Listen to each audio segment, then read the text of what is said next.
ಆತ್ಮೀಯ ವೀಕ್ಷಕ ಬಂಧುಗಳೇ, ಸಮಾಜದಲ್ಲಿ ಯಾವುದೇ ಜಾತಿ ಧರ್ಮ ಭೇದವಿಲ್ಲದೆ ಸಾಮಾನ್ಯ ಪ್ರಜೆಯೂ ಕೂಡ ರಾಷ್ಟ್ರಪತಿ ಹುದ್ದೆಗೆ ಇರುವ ಹಕ್ಕು ಅರ್ಹತೆಯನ್ನು ಹೊಂದಿದ್ದೇವೆಂಬುದು ತಮ್ಮೆಲ್ಲರಿಗೂ ತಿಳಿದ ವಿಷಯ. ಆದರೆ ಒಂದು ಕಾಲದಲ್ಲಿ ಸಮಾಜದ ಕೆಳಹಂತವೆಂದು ಗುರುತಿಸಲ್ಪಟ್ಟ ದಲಿತ ವರ್ಗದ ಜನರನ್ನು ಪ್ರಾಣಿಗಳಿಗಿಂತಲೂ ಕೀಳಾಗಿ ಕಾಣುತ್ತಿದ್ದರು ಮೇಲ್ವರ್ಗದ ಜನರು. ಅಂತಹ ಸಮಯದಲ್ಲಿ ಅದೇ ಕೆಳವರ್ಗದಲ್ಲಿ ಜನಿಸಿ ಹಸಿವು ಅವಮಾನವನ್ನು ಅನುಭವಿಸಿ ದಲಿತರ ಧ್ವನಿಯಾಗಿ ಸಮಾನತೆಯ ಹರಿಕಾರನಾಗಿ ಬಂದವರೇ ಡಾಕ್ಟರ್ BR ಅಂಬೇಡ್ಕರ್ ಅವರು. ಸಂವಿಧಾನ ಶಿಲ್ಪಿ, ದಲಿತ ಸೂರ್ಯ ಎನಿಸಿಕೊಂಡಿರುವ ಅಂಬೇಡ್ಕರ್ ಅವರ ಬಗ್ಗೆ ಪ್ರತಿಯೊಬ್ಬರೂ ಅವರ ಜೀವನ ಮತ್ತು ಹೋರಾಟವನ್ನು ಕುರಿತು ಕನಿಷ್ಠ ಮಟ್ಟದ ಜ್ಞಾನವನ್ನು ಹೊಂದಿದ್ದೀರೆಂದು ಭಾವಿಸುತ್ತಾ ಈ ವಿಡಿಯೋದಲ್ಲಿ ಅಂಬೇಡ್ಕರ್ ಅವರು ಜಾತಿ ಪದ್ಧತಿ ಅಥವಾ ಅಸ್ಪೃಶ್ಯತೆ ಆಚರಣೆಯ ವಿರುದ್ಧ ನಡೆಸಿದ ಹೋರಾಟದ ಕೆಲವು ಅಂಶಗಳ ಬಗ್ಗೆ ತಿಳಿಸುತ್ತಿದ್ದೇವೆ. ಅಸ್ಪೃಶ್ಯತೆ ಆಚರಣೆಯ ವಿರುದ್ಧದ ಹೋರಾಟಗಳಲ್ಲಿ ಅಥವಾ ಚಳುವಳಿಗಳಲ್ಲಿ ಪ್ರಮುಖವಾಗಿ ನಾವು ಗಮನಿಸಬೇಕಾಗಿರ್ತಕ್ಕಂಥದ್ದು ಮಹಾಡ್ ಕೆರೆಯ ಚಳುವಳಿ. ಭಾರತೀಯ ಜಾತಿ ವ್ಯವಸ್ಥೆಯಿಂದಾಗಿ ಅಸ್ಪೃಶ್ಯರೆಂದು ಗುರುತಿಸಲ್ಪಟ್ಟಿರುವ ಜನರನ್ನು ಇತರ ಹಿಂದೂ ಜಾತಿಗಳಿಂದ ಪ್ರತ್ಯೇಕಿಸಲ್ಪಟ್ಟು ಊರಿನಲ್ಲಿರುವ ಕೆರೆ ಬಾವಿ ನೀರನ್ನು ಮುಟ್ಟುವಂತಿಲ್ಲವೆಂಬ ನಿರ್ಬಂಧವಿತ್ತು. ಈ ಮಧ್ಯೆ 1923ರಲ್ಲಿ ಬಾಂಬೆ ಶಾಸಕಾಂಗ ಮಂಡಳಿಯು ಸರ್ಕಾರವು ನಿರ್ಮಿಸಿದ ಮತ್ತು ನಿರ್ವಹಿಸುತ್ತಿರುವ ಸ್ಥಳಗಳನ್ನು ದೀನ ದಲಿತ ವರ್ಗಗಳ ಜನರು ಬಳಸಲು ಅನುಮತಿಸಬೇಕು ಎಂಬ ನಿರ್ಣಯವನ್ನು ಅಂಗೀಕರಿಸಿತು. ಮುಂದೆ ಜನವರಿ 1924ರಲ್ಲಿ ಬಾಂಬೆ ಪ್ರಾಂತ್ಯದ ಭಾಗವಾಗಿದ್ದ ಮಹಾಡ್ ತನ್ನ ಪುರಸಭೆಯ ಮಂಡಳಿಯಲ್ಲಿ ಈ ಕಾಯ್ದೆಯನ್ನು ಜಾರಿಗೊಳಿಸಲು ನಿರ್ಣಯವನ್ನು ಅಂಗೀಕರಿಸಿತು. ಆದರೆ ಸವರ್ಣೀಯರು ಇದನ್ನು ವಿರೋಧಿಸುತ್ತಾರೆ. ಆದ್ದರಿಂದ ಇದನ್ನು ಕಾರ್ಯಗತಗೊಳಿಸುವಲ್ಲಿ ವಿಫಲವಾಯಿತು. ಇಷ್ಟಕ್ಕೆ ಸುಮ್ಮನಾಗದ ಶೋಷಿತ ವರ್ಗವು 1927ರಲ್ಲಿ ಸಾರ್ವಜನಿಕ ಸ್ಥಳಗಳಲ್ಲಿ ನೀರನ್ನು ಬಳಸುವ ಹಕ್ಕುಗಳನ್ನು ಪ್ರತಿಪಾದಿಸಲು ಅಂಬೇಡ್ಕರ್ ಅವರ ನೇತೃತ್ವದಲ್ಲಿ ಸತ್ಯಾಗ್ರಹ ಪ್ರಾರಂಭಿಸಲು ನಿರ್ಧರಿಸಿದರು ಮತ್ತು ಈ ಕಾರ್ಯೋದ್ದೇಶಕ್ಕಾಗಿ ಮಹಾಡ್ ಪಟ್ಟಣವನ್ನು ಆಯ್ಕೆ ಮಾಡಿಕೊಳ್ಳುತ್ತಾರೆ. ಕಾರಣ, ಅಲ್ಲಿ ಮೇಲ್ಜಾತಿಯ ಹಿಂದೂಗಳ ಬೆಂಬಲ ದಲಿತ ವರ್ಗದವರಿಗೆ ಇತ್ತು ಎಂಬ ಕಾರಣಕ್ಕಾಗಿ. ಇದೇ ಸಂದರ್ಭದಲ್ಲಿ ಮಹಾಡ್ ಪುರಸಭೆಯ ಅಧ್ಯಕ್ಷರಾದ ಸುರೇಂದ್ರನಾಥ್ ಟಿಪ್ನಿಸ್ ಅವರು ತಮ್ಮ ಸಾರ್ವಜನಿಕ ಸ್ಥಳಗಳನ್ನು ಅಸ್ಪೃಶ್ಯರಿಗೆ ಮುಕ್ತವೆಂದು ಘೋಷಿಸಿದರು ಮತ್ತು 1927ರಲ್ಲಿ ಮಹಾಡ್ನಲ್ಲಿ ಸಭೆ ನಡೆಸಲು ಅಂಬೇಡ್ಕರ್ ಅವರನ್ನು ಆಹ್ವಾನಿಸಿದರು. ಸಭೆಯ ನಂತರ ಅವರು ಚೌಡರ್ ಟ್ಯಾಂಕ್ಗೆ ಅಥವಾ ಕೆರೆಗೆ ತೆರಳಿದರು. ಅಂಬೇಡ್ಕರ್ ಚೌಡರ್ ಕೆರೆಯ ನೀರನ್ನು ಮುಟ್ಟಿ ಸೇವಿಸಿದರು ಮತ್ತು ಸಾವಿರಾರು ಅಸ್ಪೃಶ್ಯರು ಅಂಬೇಡ್ಕರ್ ಅವರನ್ನು ಹಿಂಬಾಲಿಸುತ್ತಾರೆ.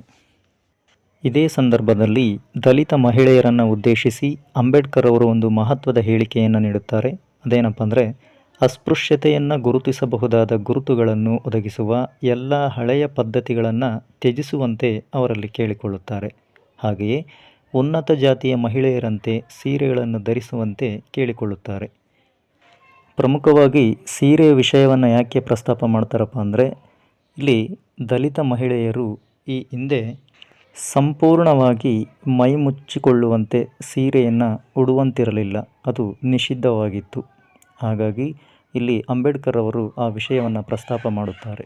ಮಹಾಡ್ನಲ್ಲಿ ಅಂಬೇಡ್ಕರ್ ಅವರು ಈ ವಿಷಯ ಕುರಿತು ಭಾಷಣ ಮಾಡಿದ ತಕ್ಷಣ ದಲಿತ ಮಹಿಳೆಯರು ತಮ್ಮ ಸೀರೆಗಳನ್ನು ಉನ್ನತ ಜಾತಿಯ ಮಹಿಳೆಯರಂತೆ ಉಡಲು ನಿರ್ಧರಿಸುತ್ತಾರೆ. ಇಲ್ಲಿ ಗಮನಿಸಬೇಕಾದಂಥ ಧನಾತ್ಮಕ ಅಂಶವೆಂದರೆ, ಇಲ್ಲಿ ಲಕ್ಷ್ಮೀಬಾಯಿ ಅಂದರೆ ಮೇಲ್ಜಾತಿಗೆ ಸಂಬಂಧಪಟ್ಟಂತಹ ಅಥವಾ ಮೇಲ್ಜಾತಿಯ ಮಹಿಳೆಯರಾಗಿರ್ತಕ್ಕಂತಹ ಲಕ್ಷ್ಮೀಬಾಯಿ ಟಿಪ್ನಿಸ್ ಮತ್ತು ಇಂದಿರಾ ಬಿಯ ಚಿತ್ರೆ ದಲಿತ ಮಹಿಳೆಯರಿಗೆ ಕಾಲುಗಳನ್ನು ಮೊಣಕಾಲುಗಳವರೆಗೆ ಮುಚ್ಚಿಕೊಳ್ಳುವ ರೀತಿಯಲ್ಲಿ ಸೀರೆ ಉಡುವಂಥ ನಿಟ್ಟಿನಲ್ಲಿ ಅವರು ಸಹಕರಿಸಿ ಅಥವಾ ಸಹಾಯವನ್ನು ಮಾಡುತ್ತಾರೆ. ಇಷ್ಟು ಹೊತ್ತಿಗೆ ಒಂದು ಹಂತದಲ್ಲಿ ಹೋರಾಟದಿಂದ ಪ್ರೇರಿತರಾದ ದಲಿತರು ತಮ್ಮ ಮುಖಂಡರನ್ನೊಳಗೊಂಡಂತೆ ಅಥವಾ ಅವರ ಒಂದು ಮುಖಂಡತ್ವದಲ್ಲಿ ಹಿಂದೂ ದೇವಾಲಯಕ್ಕೆ ಪ್ರವೇಶಿಸಲು ಯೋಜನೆಯನ್ನು ರೂಪಿಸುತ್ತಾರೆ. ಈ ವಿಷಯ ತಿಳಿದ ಸವರ್ಣೀಯರು ಗಲಭೆಯನ್ನು ಉಂಟು ಮಾಡುತ್ತಾರೆ. ಜೊತೆಗೆ ದಲಿತರು ಮುಟ್ಟಿ ಸೇವಿಸಿದ್ದ ಮಹಾಡ್ ಕೆರೆಯ ನೀರನ್ನು ಗೋಮೂತ್ರದಿಂದ ಶುದ್ಧಿಗೊಳಿಸುವ ಕಾರ್ಯಕ್ಕೆ ಮುಂದಾಗುತ್ತಾರೆ. ತದನಂತರ ಅಂಬೇಡ್ಕರ್ ಡಿಸೆಂಬರ್ 26-27 1927ರಂದು ಅದೇ ಮಹಾಡ್ನಲ್ಲಿ 2ನೇ ಸಮ್ಮೇಳನ ನಡೆಸಲು ನಿರ್ಧರಿಸುತ್ತಾರೆ. ಆದರೆ ಮೇಲ್ಜಾತಿಯ ಹಿಂದೂಗಳು ಆ ಒಂದು ಕೆರೆಯ ನೀರನ್ನು ಖಾಸಗಿ ಆಸ್ತಿ ಎಂದು ಘೋಷಿಸಿ ದಲಿತರ ವಿರುದ್ಧ ಮೊಕದ್ದಮೆ ಹೂಡುತ್ತಾರೆ. ಈ ಪ್ರಕರಣ ನ್ಯಾಯಾಲಯದಲ್ಲಿ ವಿಚಾರಣೆಯ ಹಂತದಲ್ಲಿದ್ದ ಕಾರಣ ಈ ಮುಂಚೆ ಅಂಬೇಡ್ಕರ್ ಅವರು ರೂಪಿಸಿದ್ದಂತಹ ಅಂದರೆ 2ನೇ ಸಮ್ಮೇಳನವನ್ನು ಏನು ನಡೆಸಬೇಕು ಅಂತ ನಿರ್ಧರಿಸಿರ್ತಾರೋ ಆ ಸಮ್ಮೇಳನವನ್ನು ನಡೆಸೋದಕ್ಕೆ ಸಾಧ್ಯವಾಗೋದಿಲ್ಲ.